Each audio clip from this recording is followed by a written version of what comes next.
Reporte 100.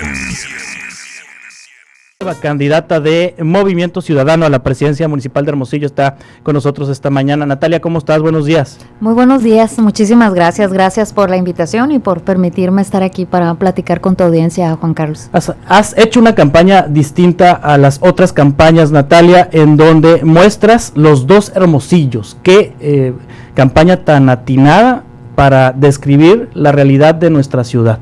Así es, Juan Carlos, y es que todos lo vemos, cualquier ciudadano sabe que hay un Hermosillo donde las cosas funcionan más o menos bien, donde los baches se tapan, los drenajes funcionan, las fugas de agua se resuelven, los pavimentos están, el alumbrado público funciona, hay vigilancia, pero hay otro Hermosillo que lamentablemente es la gran parte de la ciudad, que es el Hermosillo de los basureros clandestinos, es el Hermosillo de los drenajes colapsados, de las fugas de agua infinitas, de la falta de pavimentos o de los pavimentos intransitables, de la ausencia de vigilancia, es el Hermosillo de la desigualdad, de la marginación, y ese, Juan Carlos, lamentablemente ese es el Hermosillo de donde se alimenta la violencia y la criminalidad profunda que vive en nuestra ciudad. Sí, ese Hermosillo, ¿dónde se encuentra? El Hermosillo desigual. Casi en todos lados, Juan Carlos. Sí. Evidentemente es el Hermosillo rural, la zona rural oriente, poniente, es el Hermosillo del norponiente, es el Hermosillo del suroriente, del surponiente. Ahí está, son zonas muy amplias de la ciudad que padecen este olvido, esta marginación, haber sido relegados por décadas de los presupuestos de la ciudad y de una ciudad que no ha establecido una agenda de igualdad, y la ciudad, la verdad, Juan Carlos, es que ha crecido, digamos que en una especie de gueto, zonas de mucha atención y zonas de mucho olvido. Sí, y tu propuesta está basada en esos dos Hermosillos. Sí, Juan Carlos, no se trata de que un Hermosillo se olvide en virtud de recordar a otro Hermosillo, no. La verdad es que si nosotros queremos paz positiva, y quiero decirlo así, Juan Carlos, porque yo recuerdo que me decían al principio, Natalia, hablar de eso te va a excluir un segmento de tu electorado. No ha sucedido así, porque todos hemos podido entender, todos en la ciudad han entendido que si queremos paz, que si queremos romper esta violencia profunda que vive la ciudad, tenemos que ir por la igualdad. La madre de todas nuestras batallas tiene que ser ir por la igualdad, porque la criminalidad encuentra en la marginación a sus soldados infinitos. Así que proponemos muchas cosas. Nuestra propuesta es de 4 grandes ejes, pero en esta materia, específicamente en temas de prevención, proponemos la Agencia para la Igualdad Urbana, y que a partir de lo que establezca la Agencia para la Igualdad Urbana en parámetros, en diagnóstico y en agenda, podamos ir con infraestructura para el desarrollo, con los centros de integración juvenil, con el programa Hermosillo Hambre Cero y con un DIF renovado y que ataque especializado en el ataque directo a la violencia contra las infancias, abuso sexual, pornografía y trata de niñas y niños. Sí, ¿cuántos años en el servicio público, Natalia? 30 años. Empecé desde muy abajo, así que sí, como 30 años. ¿Qué tan abajo empezaste? Fíjate que empecé exactamente como directora de certámenes y encuentros del Instituto Sonorense del Deporte y de la Juventud. ¿Directora de certámenes? No. Coordinadora de certámenes y encuentros del Instituto Sonorense del Deporte y la Juventud. En aquel tiempo ganaba yo 700 pesos al mes, era estudiante de la Escuela de Administración Pública, y quiero decirte que yo tomaba ese trabajo como si fuera el más importante del mundo, justo como lo he hecho en todas y cada una de mis responsabilidades. ¿Qué cargos has tenido en el servicio público? Mira, he pasado desde ser coordinadora de certámenes y encuentros, y luego fui titular de la unidad de organización y métodos, me tocaba hacer todos los reglamentos y manuales de organización, y luego estuve como directora de acuerdos en la época del gobernador López Nogales, luego estuve como directora de estudios y proyectos del Instituto de la Juventud, por eso entiendo muy bien el fenómeno de jóvenes, formé parte de una red nacional de investigadores de juventud, fui directora de desarrollo social del ayuntamiento, fui directora de bienes del dominio del Estado, por eso entiendo también cómo se maneja el patrimonio inmobiliario del Estado. Fui regidora, jefa de oficina del Ejecutivo. Y vaya que regidora, Sí. Vaya que regidora. Muy combativa. Sí, es la tarea que le toca a la oposición. Si la oposición no es combativa, no está haciendo su trabajo. Jefe de oficina, diputada, y ahora estoy en esta aspiración. Son 30 años, Juan Carlos, de haber adquirido muchísimas experiencias, porque además yo no tengo tíos, parientes, padrinos políticos. Esto fue a base de muchísimo trabajo. Sí, conoces las tripas de cómo funcionan los gobiernos, entonces conoces los procesos de cómo funcionan los gobiernos y también por qué no funcionan. Fíjate que sí, Juan Carlos. Además, soy la única que estudié administración pública, todos los contendientes, que me especialicé en políticas públicas, me especialicé en economía del comportamiento, porque yo me he hecho muchas veces esta pregunta, Juan Carlos, ¿por qué no funcionan las políticas públicas? Ha sido como, digamos, la gran pregunta que me he hecho constantemente como administradora pública. Entonces sí conozco, sé por qué pueden funcionar, sé por qué no funcionan, sé la importancia de tener buenas estructuras gubernamentales y también sé de la importancia de tener en los ejecutivos gente con ganas de que las cosas funcionen.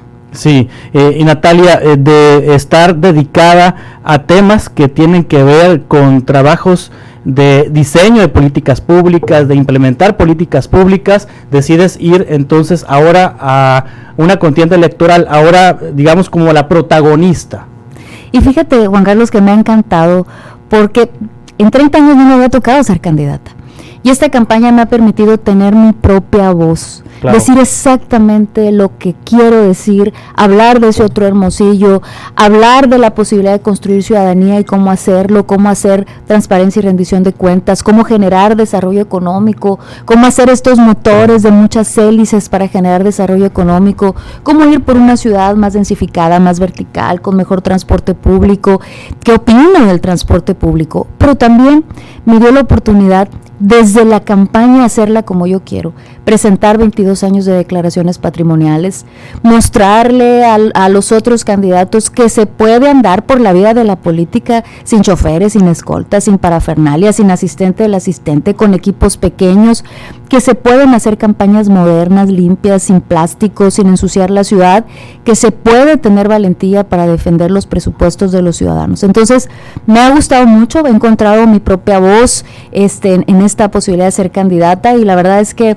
ha sido una gran experiencia para mí. Te apodas la guerrera. Yo me imaginé que era por el tema de cuando fuiste regidora, que eras una guerrera, muy aguerrida. Pero hay una historia detrás de este eslogan o de este apodo de la guerrera. Sí, tengo años participando con un colectivo de mujeres que se llaman las Guerreras de Hermosillo, son más o menos 1,000 mujeres.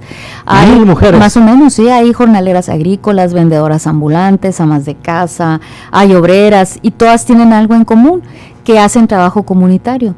Yo no soy la coordinadora ni la jefa ni nada, de hecho la jefa de las guerreras, Chuyita Martínez, ella forma parte de mi planilla, viene como candidata a regidora, yo solo soy una guerrera más y justo ellas me pusieron este paliacate naranja, es el símbolo de las guerreras, entonces por formar parte de ese colectivo y además por la representación de lo que se tiene que hacer todos los días para sacar adelante a los hijos, que es pues dar una batalla diaria. Sí, estas guerreras, ¿cómo se reúnen? ¿Cómo se enlazan 1,000 mujeres? Fíjate que hay como una especie de comités en las distintas colonias que tienen pues una coordinadora y tienen equipos alrededor. Hay son 100 las que a las que yo veo, a estas 100 nos debemos estar encontrando 1 o 2 veces al mes, hacemos planes, trabajamos juntas y es muy interesante la capacidad de construir solidaridad que tienen. En una ocasión a una de ellas se le quemó la casa y no había terminado el día cuando por WhatsApp la persona que había sufrido esta tragedia ya tenía un montón de donativos. Entonces, las guerreras esos son, ¿no? Básicamente una red de apoyo solidario. Sí, me acuerdo cuando dejaste el PRI, que pues se cuestiona siempre cuando una persona deja un partido para irse a otro partido, y tu respuesta fue: lo más difícil es irse a un partido que no es el que estaba gobernando, ¿no? Lo más fácil era irse a un partido que estuviera gobernando, como Morena, pues, ¿no? Porque pasó con algunos priistas, panistas que se fueron, o priistas más bien, que se fueron a Morena, que es la parte más fácil, ¿no? Sí, siempre estar del lado del poder es mucho más fácil, es más sexy, digamos, ajá, ¿no? Si no hay una oferta política, pues siempre es más atractivo irte del lado del poder. Irte a Movimiento Ciudadano era evidentemente irte a una fuerza política en crecimiento, y yo no me arrepiento, Juan Carlos, de estar aquí.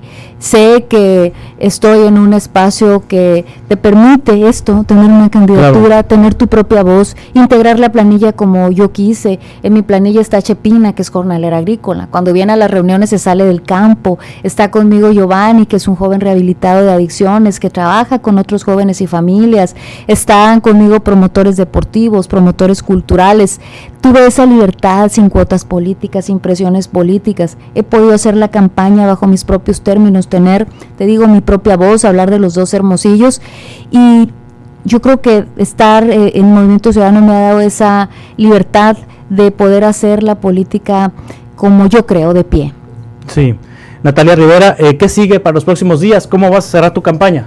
Trabajando, Juan Carlos, sí, sin parafernalias, sin estos eventos de acarreos faraónicos, nada de eso. Yo lo voy a cerrar como lo empecé. Cuando lo empecé, le tomamos protesta a 1000 regidores ciudadanos. Ese fue el inicio de nuestra campaña.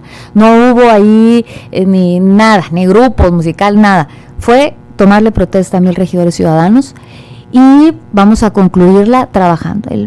A las 11 de la noche con 59 minutos, con 59 segundos, vamos a poner el último volante en el último parabrisas de un carro de esta ciudad. Esta ha sido la campaña más trabajadora, Juan Carlos, a las pruebas me remito, la campaña con más propuestas. Así que así la vamos a terminar, con el sello de la casa. ¿Cómo te encuentran los electores en la boleta? Me encuentran como ahí en el sello naranja. Somos los únicos que no vamos en alianza ni en coalición, vamos solos haciendo política de pie. Estamos ahí en el cuadrito naranja, Natalia Rivera Grijalva, y van a encontrar abajo, entre comillas, La Guerrera. Muy bien. Natalia Rivera Grijalva, éxito en el proceso electoral. Muchas gracias, Juan Carlos. Muy bien. Gracias por este espacio. Candidata a la presidencia municipal de Hermosillo por Movimiento Ciudadano, Natalia Rivera Grijalva.